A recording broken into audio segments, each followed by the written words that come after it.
If you've studied French or Spanish, you'll know that they have two different types of noun, masculine and feminine.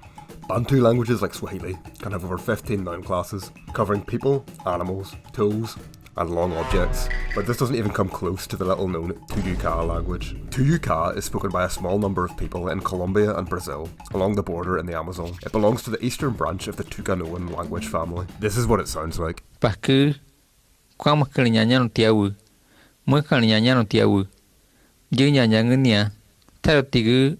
Noun class appears as suffixes on the end of nouns. These are based on features like shape, material, consistency, function, and animacy. Verbs and other parts of grammar change based on the noun's class. In other words, the rest of the sentence must agree with the type of noun being used. Living things are split into masculine, feminine, and plural classes. There are also classes for shape, such as threads, paths, straight cylinders, curved cylinders, round, bunches, long or flat, stacks of objects, and pot-like objects. There are even classes for different materials, like rivers, trees, baskets, leaves, and palms. The word lake even has its own lake class, just for the word lake.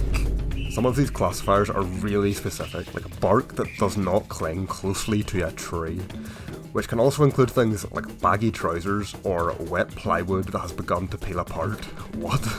One word can have multiple of these classifiers, which leads to over 100 different combinations of noun classes. As for the sounds of Tuyuca, it has 16 consonants and 6 vowels. The word order is subject, object, verb, which is different from English. However, Tuyuca's word order is actually the most common worldwide. Tuyuca is also a tonal language. It has 2 tones, a high tone and a low tone. These are used to distinguish words like me, meaning no and me, meaning already. And if that's not enough, there's also nasalization, allowing air to flow through your nose while producing a sound. So, wah means to go. But if you pronounce that through your nose like wah, it means to eliminate. And even the W is nasal. Another strange feature of Tuyuca is evidentiality. This marks something that English usually leaves unstated.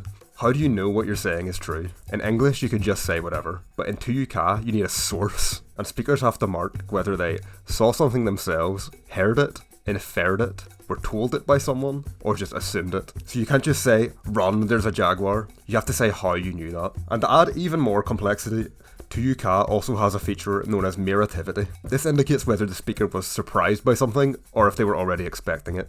Tuyuca is crazy.